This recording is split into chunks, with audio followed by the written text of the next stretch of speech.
This story starts when Barnet Levy, who was born in Whitechapel, London, England in 1797, boarded the convict vessel John Bull. He paid his way by working as the ship's clerk.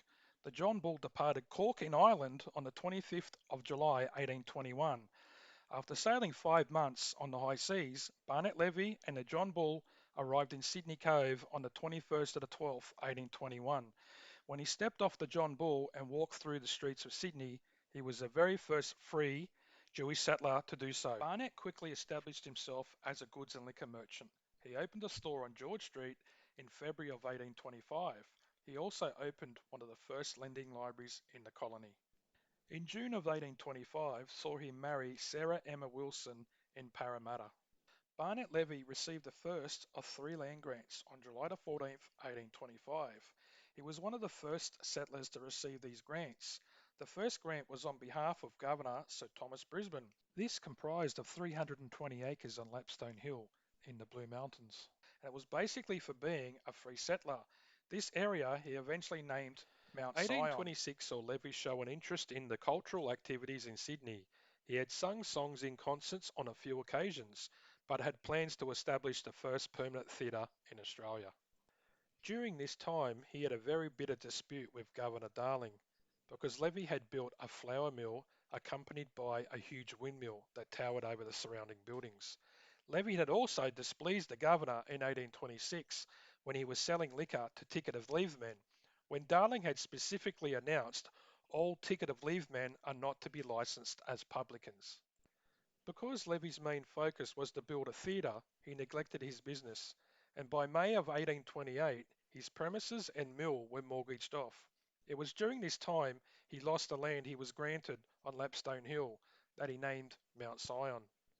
Levy's dreams were dashed when Governor Darling stopped Levy operating a theatre. Darling's words were, "Our prison population being unfit subjects to go to plays." Levy did eventually reopen the theatre and named it the Theatre Royal. It was the first professional theatre in Australia, with the opening night on the 26th of December 1832. Unfortunately, Barnet Levy passed away on the 2nd of October 1837, aged 39. Now, before we continue, we will take a moment to look at what's been argued for over 100 years. The first debate is, did Barnet Levy build what was later to become the Pilgrim Inn? Because some say a man by the name of William Williams built the original inn.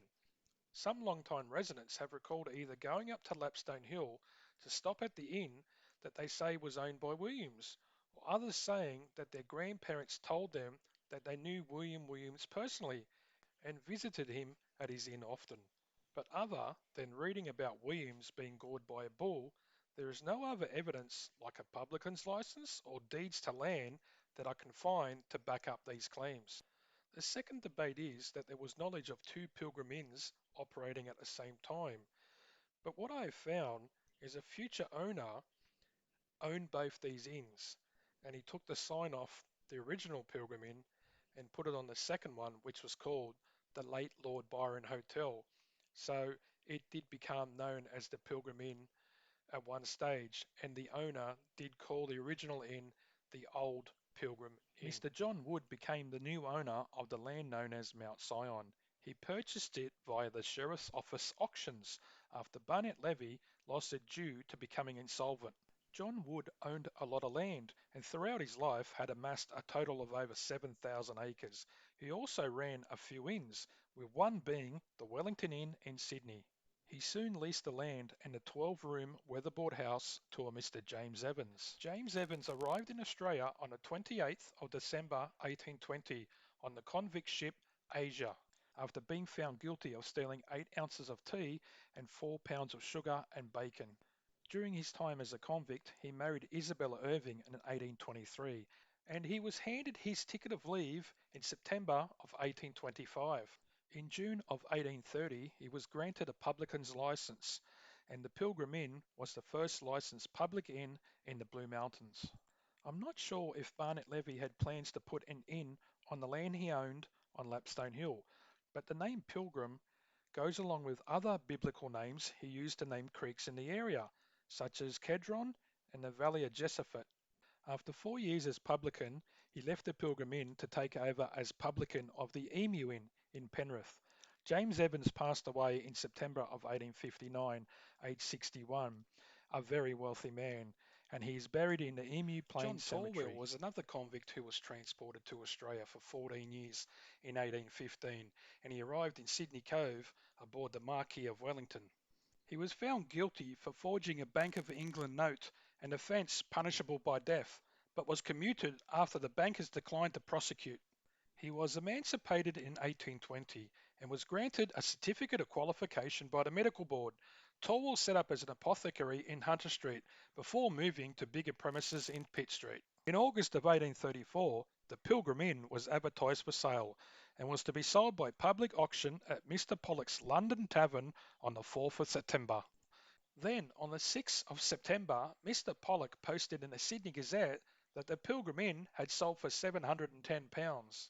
But I'm really not sure if this sale went through, because I cannot find any official records to say this sale was finalised. 2 months later, in November, John Wood is then leasing the Pilgrim Inn to Isaac Williams. He was only the publican for a short time, because in February of 1835, John Wood sold the Pilgrim Inn and all the 960 acres of land to John Torwell for £600. In 1831, John Torwell and his wife Mary returned to England with their two sons, William and John. But their health suffered, with William, the youngest son, dying in 1833 and John, their eldest, in 1838. In February of 1836, the Pilgrim Inn and the whole Mount Sion estate was advertised for sale. During this time, Isaac Williams was still the publican and posted a £2 reward in the Sydney Herald for the return of stolen or lost cattle. The plan as shown here broke up the estate into 20 lots, and the land bordered in green is where the Pilgrim Inn is located. But it wasn't until late in 1837 that these lots were being sold, and in October the Pilgrim Inn was sold to Mr. Isaac Simmons for £510. John and Mary were back in Sydney when the 20 lots of the Mount Sion estate were being sold, but in February of 1838 they left the Australian shores for the last time aboard the Charles Kerr. After arriving back in London, Mary contracted tuberculosis, and Sarah Hart, a young nurse, was employed to take care of her. During this time, Torwell had started an affair with her, which resulted in two children. Unfortunately, Mary passed away in 1838. In 1841, John Torwell remarried a Quaker widow, Sarah Cutforth. By 1843, Torwell was experiencing financial difficulties, and in fear of being caught with a mistress, he decided to murder Sarah Hart. He had moved Sarah and their two children to Salt Hill near Slough, and on the 1st of January 1845, he visited Sarah. He had earlier bought 2 bottles of Steele's acid. It was used to treat varicose veins. It contained the poison prussic acid. While there, Torwell must have distracted Sarah to give him enough time to pour this poison into her beer. Neighbour Mrs. Ashley heard Sarah groaning loudly, so she thought she'd check on her and noticed Torwell leaving the house. A doctor was called, but Sarah had already succumbed to the poison. The alarm was raised and Torwell was seen boarding a train at Slough railway station. The station master used the newly installed needle telegraph to alert police, who then caught up with Torwell at Paddington Station. It was the first time the telegraph system was used to catch a criminal, and he was hung in March of 1845 in front of an estimated crowd of 10,000 people. Soon after Isaac Simmons purchased the Pilgrim Inn off John Torwell, he leased it to Lewis Lyons at £90 per annum for 3 years. While Lewis Lyons was the publican, Simmons advertised the Pilgrim Inn for sale in the Sydney Herald on June 7th, 1838. Henry Mace purchased the property for £500, and after being the publican for 2 years, Lewis Lyons left, and Francis Brownlow took over as publican in 1840, but he was only there for 1 year. In 1841, Henry Mace did advertise the Pilgrim Inn for sale, to be auctioned off through Mr. Stubbs' Sydney sale rooms, but it mustn't have reached its reserve price because he still owned the property after this. The years between 1841 to 1850, I cannot find any official records of anyone either leasing the land or being a publican of the inn. I can only assume that Henry Mace and his family may have used the Pilgrim Inn as a country retreat during these years. Then I found an interesting newspaper article from the Sunday Herald from the 20th of September 1851. William Bartram has advertised that he's the new publican of the Pilgrim Inn. He respectfully begs to inform his friends and the public generally that he has opened the above premises with a large and choice assortment of spirits and wines and also ales. In the Sydney Morning Herald on the 31st of March 1852, John Outram Wasco announces to inform his friends and the public that he has taken the above named inn and begs to solicit their patronage and support. He also states the inn has undergone a thorough repair. Just like William Bartram, the official publican's licence of John Wasco from 1852 hasn't survived, so the only references I have are newspaper articles I've shown. During Wasco's time as publican, the Pilgrim Inn was at its most busiest since it was first opened by James Evans in 1830. The gold rush had started in Bathurst a year earlier, in February of 1851, so the amount of people travelling either way had dramatically increased. The Pilgrim Inn was perfectly placed for weary travellers to rest.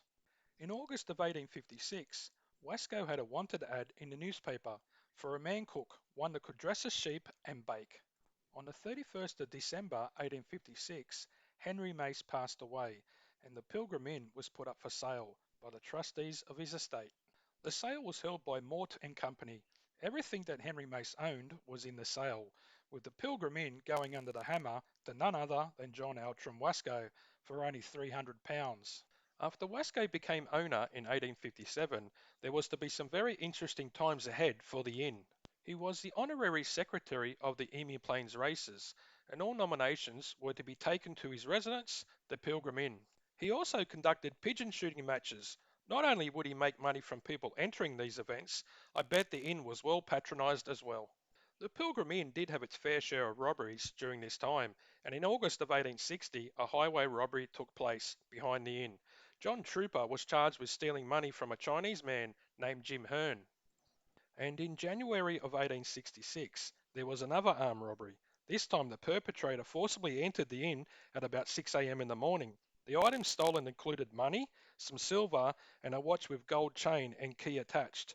A description was given, but nothing is known if the robber was eventually caught. And lastly, a newspaper article that states a most inexplicable robbery took place at the Pilgrim Inn the night before last. A keg of brandy was carried away, and no clue as yet has been found for taking the thief. He certainly was a powerful man, but it is to be hoped he gave some of his spirits away. On the 5th of March 1865, Police Inspector Frederick Pottinger was on his way from Forbes to Sydney. The coach he was travelling on had stopped at the Pilgrim Inn for a rest period, and while Pottinger was picking fruit in the orchard, he noticed the stage was about to leave without him. As he attempted to board the moving coach, his pistol accidentally discharged and the bullet lodged in his abdomen. And on the 9th of April, he died from his injuries in a Sydney hospital. July of 1867, Wasco advertised that the Great Western Railway was open for traffic as far as the Weatherboard, which is now known as Wentworth Falls, and a platform had been built specifically for the Pilgrim Inn. The station was called Wasco's. In fact, the whole area was known as Wasco's until the railway changed the name of the station to Blaxland on the 21st of April 1879. And because of the confusion, the post office finally changed its name to Blaxland in 1914.